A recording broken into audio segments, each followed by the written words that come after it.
one more time. Hey, don't you want a washboard stomach and rock-hard pecs? No, I want a flabby gut and saggy man breasts.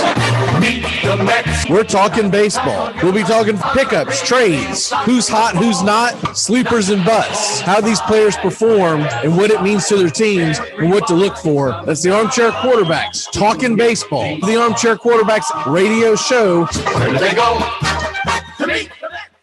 Make contact. A collective psychosis is sweeping the nation. We're in the thick of the haze craze, and Elysian is introducing an altered state of IPA. Contact Haze is a tangled chemistry of mild haze, low bitterness, and an explosion of hop aroma. This hazy IPA bursts with notes of bright raspberry, currant, citrus, guava, and passion fruit. Available in 6-pack cans in stores and in all Seattle Elysian locations. Make contact.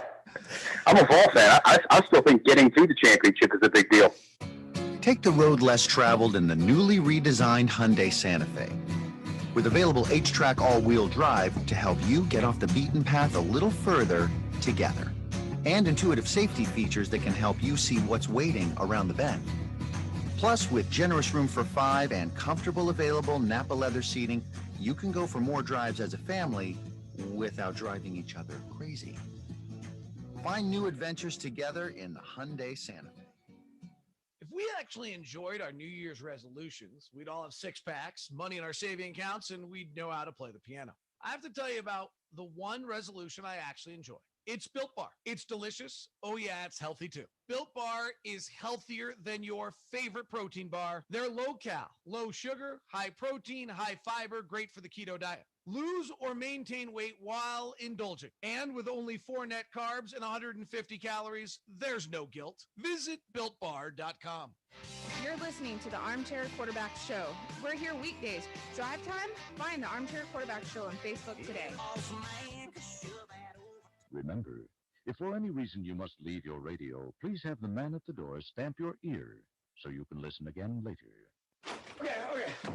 I'm ready to rock. You're listening to the Armchair Quarterbacks. We are Armchair Quarterbacks on Facebook. Find us today. What's happening in sports? Find out when it happens. Get the CBS Sports app free in the Android market and iTunes App Store. Amazon Prime members now get free grocery delivery with a minimum order. You'll get your groceries with 2-hour delivery. So in that time, you can finally figure out where the biblioteca is. Learn how to play the acoustic guitar, and I guess get a puka shell necklace. Do a makeup tutorial, but realize halfway contouring is hard, and you're beautiful just as you are. Whatever it is you're doing with your time, your shopper will be carefully picking out your favorite organic meats, produce, dairy, and snacks while providing contactless delivery to your door. Free 2-hour grocery delivery, now with Prime. The Armchair Quarterbacks Wake-Up Show, the rock and roll of sports talk radio. So turn that auto-tune and mumble crap off from the other guys. Cool, wizard versus nerd. I'll strike you down with my spell. No, science is the answer.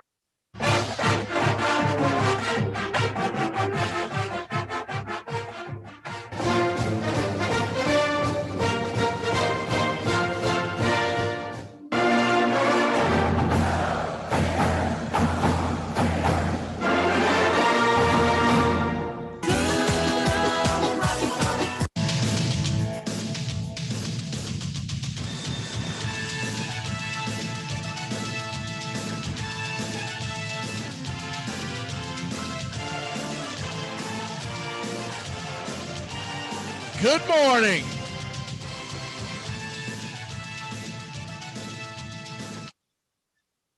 Welcome to Gators and Golf live here on YouTube.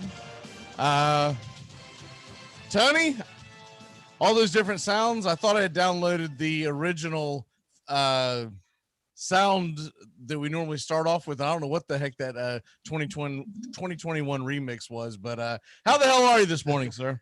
Good, man. How are you? I'm doing pretty good. LeBron James is gone, so life can't get any better for me personally. Yeah, I saw that waking up this morning. So a lot of happy people out there, and yeah, it's funny. It's always good when the king gets knocked off. So we'll free up some basketball for the rest of us.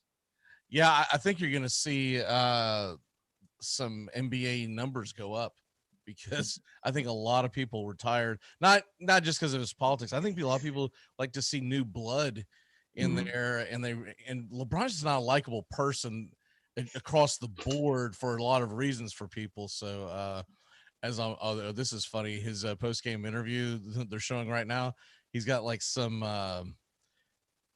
It's like a denim shirt that he's got like unbuttoned like it's 1974, and he's got all his gold chains right there. So anyways, the big news yesterday in Jacksonville before we get into College World Series talk was that they're going to get a standalone facility, football facility. It's being reported as a $441 million facility. What say you? Are you excited about the news? I'm excited I think the team's definitely going to get the standalone facility. I think that's going to happen. I think that should have probably happened a while ago. And unfortunately, when you're 1-15 every year, it's tough to sell on that. But now, with a new coach, new quarterback, all that kind of stuff, the future at least seems bright. So it's a good time to strike on that while the iron's hot. I think Meyer coming from the college game, knowing how important that standalone facility is and knowing how many teams in the NFL have one.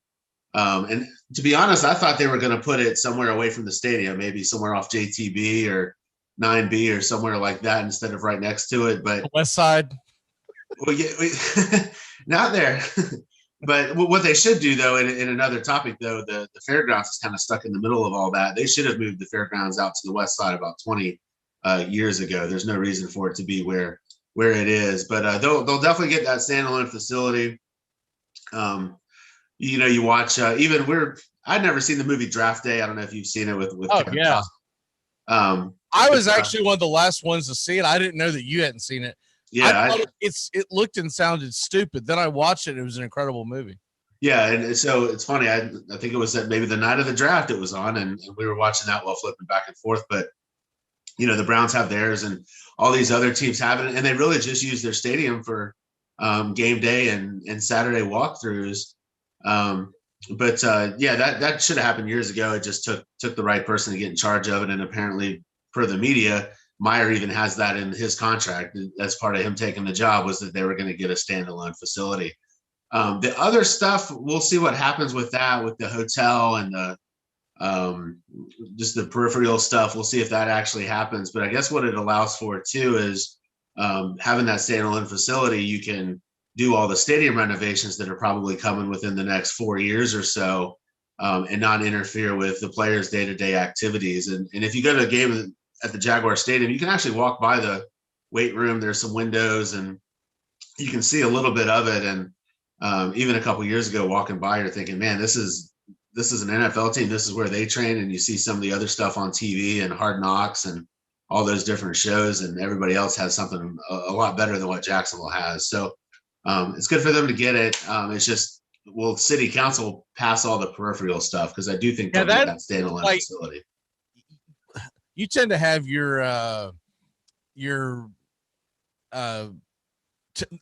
tend to have the temperature of the city is what I'm trying to get out. I was curious about that when I saw you're the first person I thought of. I was like,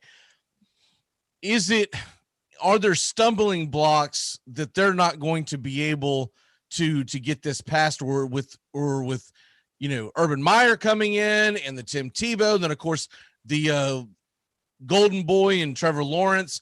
Is there so much momentum? Do you think they're just going to pass it through? The standalone facility, yes. I think they are using some city money for that. So I think that does have to eventually go to a vote through the council. I think that'll pass no problem. I think some of the other stuff with the Four Seasons Hotel and, the stuff that they were going to do with Lot J, but just move it closer to the river, I think that might face a few more obstacles. I would look for that standalone thing to get done as far as the budget and all that stuff. I'd say probably within the next 2-3 months, because if they want that thing done by, I think they were saying fall of 2020 or summer of 2023, if that thing's going to be as big and as extravagant as they think it's going to be, they need to get going. Yeah, I mean, I know that sounds like a long way away for people. It's not. Yeah, it's not. I mean, it's like they got to start hammering this morning. I didn't see the entire presentation, but I caught the gist of it. And one of the things too, we all know how expensive construction costs have been in the last year or so, and they're only going to go up in the next few years.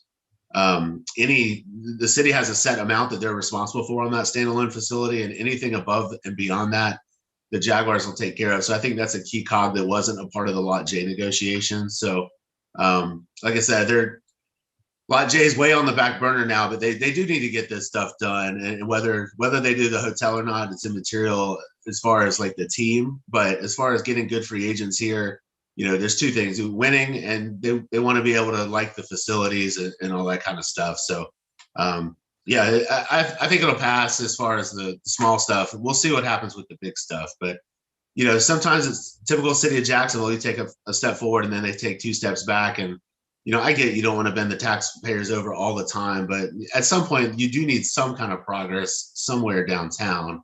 And by the stadium's as good of a place as any. I agree. Get people caught up to date as it's College World Series Day. If you're wondering what's going on in the world of the women's scores last night, there were a couple of big time upsets. One major upset. James Madison shocks Oklahoma 4-3 in 8 innings. Alabama beats Arizona. No shock there. Oklahoma State beats Georgia 3-2. Great game, but no shock there. And then UCLA ends up winning 4-0 against Florida State, but the game was a lot closer than that indicated. Those last 3 runs were scored in the bottom of the 6th after Florida State had pulled their starter. I don't know really why they did it, but anyways, it was a hell of a game. Terrible defensive error that they're not going to call an error because it's softball, but it was a terrible defensive blunder by Florida State's second baseman that caused the first run, and then later on the floodgates open. So today, for people who are wondering about this, there are 2 games tonight, actually. Oklahoma State and James Madison at 7, Alabama, UCLA at 9:30. Those are the winners bracket. Tomorrow, you're looking at the losers bracket. If you're looking at Florida State and Georgia, Southern sports fans, Georgia, Oklahoma is at noon, and Florida State, Arizona State is at 2:30. But I know what you're chomping at the bit to talk about. Georgia losing. Yeah, well, that too. Screw you, Georgia, and you're 2 barbecue and us in Gainesville. By the way, I don't know where the hell Georgia's getting this from, because they played a hell of a game yesterday, and if the center fielder would have not collided into the wall like she'd been drinking or something, she probably steals that home run, and we might be talking about Georgia in the winners bracket.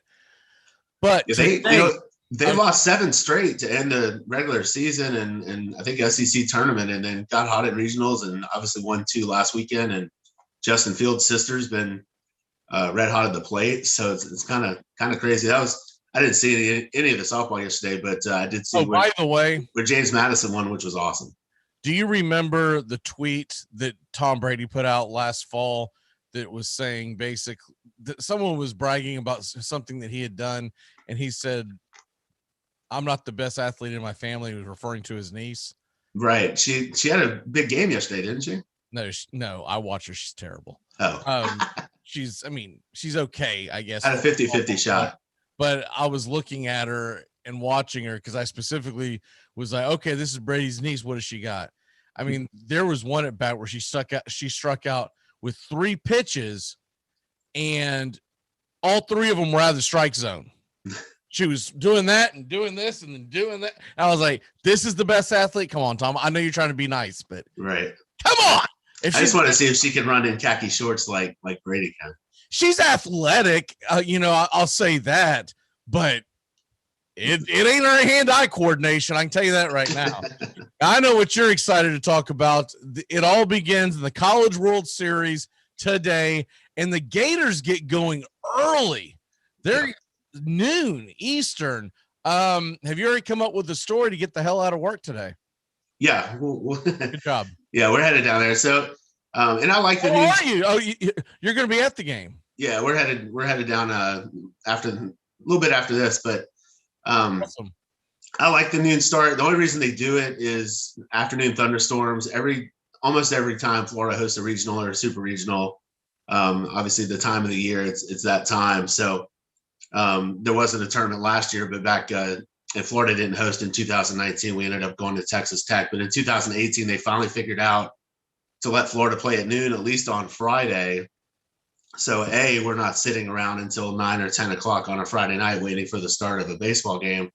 But also, just in case, if you throw your starting pitcher for a couple innings and you hit a 2.5 hour rain delay, that pitcher's probably not going back out to finish the game. So at least for a day, we can not get screwed by the weather. And I think they're starting Miami and South Alabama at like 5 or so, which is earlier than usual. These are usually 1 o'clock and 7 o'clock. So to your point, I'm looking at the Gainesville weather right now.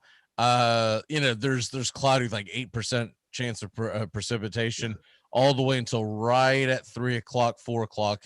It looks like they're expecting around 50% chance of rain, which means I'm through the years, I remember just stay, and if at McKeithen, at least here, there's covered seats. Not every seat's covered, but there's covered seats, and there's plenty of room in the concourse at McKeithen Stadium. You had 4,000 or 5,000 people crammed into something underneath the stairs basically, and it was horrible. Eventually they let you leave if the rain lightened up. You can go out to eat and come back, but this stadium is better set up to kill a rain delay. But there were years where we're just standing there for 2.5 hours, with our thumbs up our butt, just waiting for baseball to happen. So they finally realized that a few years ago. It's a good thing. It kind of stinks for work and all that stuff, but it's good. Get game one over with. Hopefully, USF won the AAC the other day, and actually, UCF and USF were playing for the championship. That was kind of a fun game to watch. Luckily, USF won, kind of kept me from rooting against my own school there this weekend. But they snuck in. JU snuck in.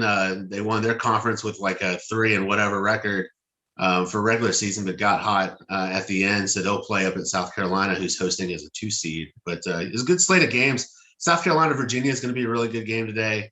Florida should take care of USF. Tommy Mace will throw today. And then as long as Miami wins tonight, Hunter Barco will throw tomorrow.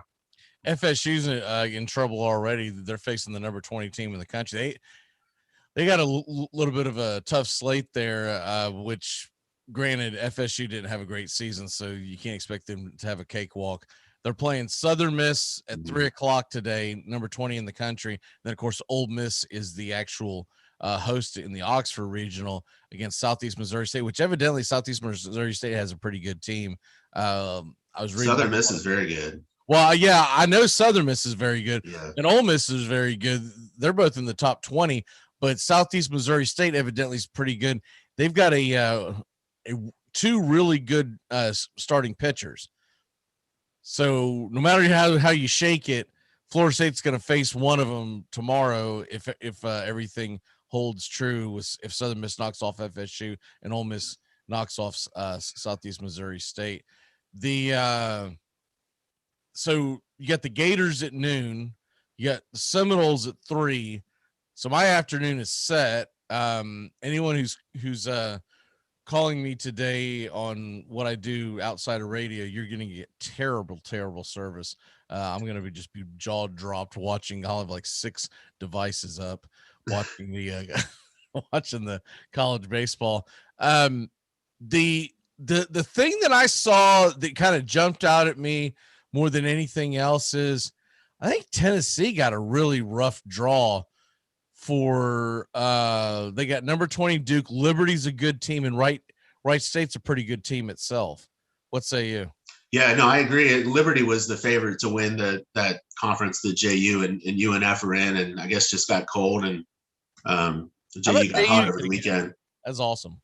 Duke won their conference tournament for the first time since like 1961 or 1941, something like that. Yeah, I think they said 60 years. I'm like, I'm surprised they even had a tournament 60 years ago. Yeah, so that good story for Duke. It's just one of those things. Like this regional is 4 teams that really hasn't been there in a while. I mean, Tennessee last hosted regional like 15 years ago or something like that, and I know they went to Omaha in 2005, but yeah, that's a tough draw for Tennessee. Been that long, but they're at home. I mean, that place, they intimidated the crap out of our guys. I know that a month ago, and that was or 2 months ago, and that was with very limited attendance. So everybody's going. I think packed house except for the West Coast this weekend. So I think Tennessee will get out of that one, but that's a tough one.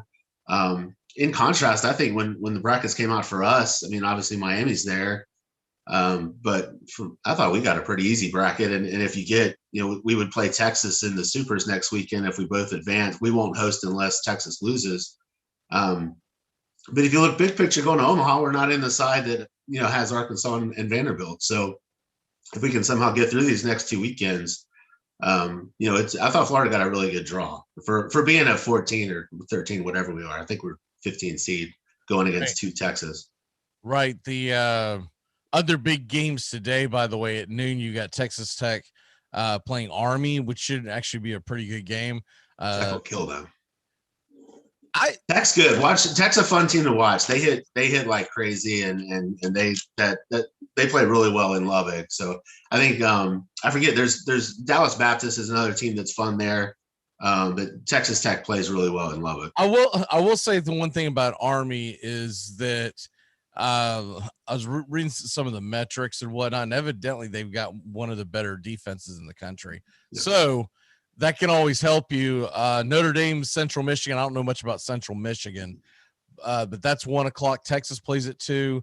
Arkansas at 3. Mississippi State at 3. So you got a lot of early action. Alabama, NC State. That's an interesting one at 3:00.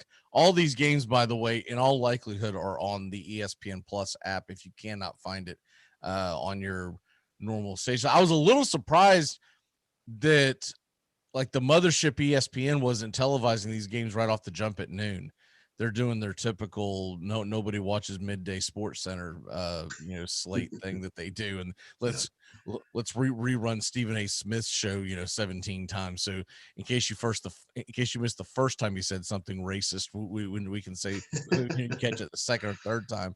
There's some good games. I've got NC State sneaking out of that regional. So you've got a game at 10:00 with LSU on Marineri's farewell tour. Playing up at Oregon. They're playing Gonzaga at 10:00 tonight. So there's, like you said, on ESPN Plus or wherever they're going to put them. I know Florida's on SEC Network. I think Vanderbilt is too. But yeah, there's going to be baseball basically from noon till 1:00 in the morning today. So there's a lot of good games out there. Another one that I kind of casually mentioned, but Virginia, South Carolina, up in Columbia, that'll be a good game. JU gets Old Dominion. Old Dominion's had their best season this year that they've ever had. Obviously, as a 1 seed, Justin Verlander pitched there, and they haven't been nearly as good as they are this year. JU's got a good starter for game 1, that Santana kid that I kind of rave about. But it would stink for Old Dominion. They've had this great season, and they run into Santana, who has a chance to shut them down. So we'll see. But it is a little weird. Old Dominion's not hosting. They're the 1 seed, but their baseball stadium probably mimics a lot of high schools here in Jacksonville, and which is why they're not hosting. And Carolina's got a nice one. So yeah, that Columbia regional is it should be a lot of fun. The Virginia, South Carolina, by the way, in Columbia at noon, and then 7 hours later they play the second game. Isn't that fun? If you're going to those games, you're like, what the hell? I gotta wait 4 hours in between these games. Before we get to running out of here, what's your thoughts on Coach K and his farewell tour? It's funny. You would think we would see it coming because he's getting up there in age, but it's always a shock when these guys retire, whether it's Roy Williams, who I don't obviously care for that much, or whether it's Coach K, who I adore. So, it did take me off guard. I think he is going out the right way. It would have been dumb to go out on, in a COVID year where you couldn't have the Cameron Crazies one last time. And I think it'll be really cool. I think the pick to succeed him, I think was it's a good one because it's in-house. He's already on staff, played at Duke, obviously. I don't know how much the next guy after Krzyzewski, I don't know how successful he can be because it's never going to be good enough. But it's a good gap guy maybe for 2 or 3 years and see what happens. If he keeps him rolling, then he keeps his job. And if not, then, maybe they go to one of the old time Duke guys like Dawkins or ARMCHAIR or even Hurley at Arizona State, although I don't know how fluffy that relationship is. But I think Duke's got a good plan. It's just, can Duke continue to recruit itself? They definitely have a whole crop of kids that have played for Krzyzewski that are now currently coaching. Yeah, so, there's a ton of them. Yeah, so there's no shortage of that. I think he was given it because he's just there. And it's like you said, they probably know. Well, first of all, I'm sure they could hire him really cheap, but also they know that whoever succeeds Coach K, there's a good chance that guy's getting fired after like year 3, right? So you're just going to try to ride the storm, hope that that's very rare that a Jimbo Fisher goes out, wins a national title shortly after a Bobby Bowden retired. It just doesn't happen. Normally it's it's Bill Curry, right? You're like, oh God, just go sit up in the booth. But it didn't shock me at all. And I've been a Coach K Duke supporter for years. I was disappointed in the way that he was constantly trying to get the game shut down this year. But whatever, when he started complaining about we shouldn't even be playing, that it's too dangerous, the handwriting on the wall was there for me, because all I could think of was, you are more concerned about sitting at home in your basement than you are actually doing your job, and the competitive fire must be gone. So I was actually kind of thinking that he might retire at the end of this season if he was just done. But I'm with you. I'm glad he's going to go one more year. You'll get that stain of what 2020 Duke team looks like, remembers of. Hopefully this team at least makes the tournament. He gets to basically do a farewell tour. Yeah, and there's only, Boeheim and maybe a couple other guys. There's only a couple guys left that were coaching, when we were growing up and watching college basketball. And obviously the game's changed a lot, and you've got the transfer portal now, and the NLI stuff is coming up soon. So I think some of these old guard guys are gonna step aside because A, they're getting older, but B, it's a lot more to deal with now than there used to be. So we'll see what happens, but crazy story. We're coming up on time, Tony. What's your walk-off for the day, the week, and everything else? Man, there's so much going on this weekend. Golf's obviously an afterthought, but for me, I'll watch a little bit of the Memorial at some point. Always a good tournament to watch. Everybody's in it because it's Nicklaus's tournament. It's a totally new course. It's still the same spot, but they redid a bunch of stuff, so we'll see how it plays. But yeah, there's just so much on this weekend. It's going to be a lot of fun. Hockey's been a blast to watch so far, and I don't know who do the Hawks get next, because I've had a blast watching Trae Young these last few games. Well, the Hawks are the 4th seed, so they're actually going to get a break. They're going to get Philadelphia, which Embiid, I don't know if he's going to play in that series. So I think the Hawks have a decent chance of actually getting to the Eastern Conference Finals. I don't think it matters, because I think whoever wins the Nets Bucks is going to the finals, but it should be a lot of fun. Trae Young pissing off New York City is my walk off for the show. I think it's funny. Like I don't have a dog in the hunt, so I'm sure if he was doing that to a team that I liked or whatever, or Trae Young played for a team that I hated, I'd be taking it differently. But I thought it was pretty damn fun. He Reggie Millered them basically. I mean, that'll be a rivalry for years now. Yeah, and luckily for all of us, the fans are back, so it was awesome to see a packed Madison Square Garden, and even watching the Lightning last night, Amalie Arena is back to what it is, and all that stuff. It's a lot more fun when the fans could actually sit and watch and go nuts. So it's been great. Absolutely. All right, we got to run. Bottom of the hour is coming up. Armchair Quarterbacks Live continues on YouTube Live. Catch us. Tony, we'll see you next week. Great job, and Godspeed over towards Gainesville. All right, man. Take care. SEC! SEC! SEC!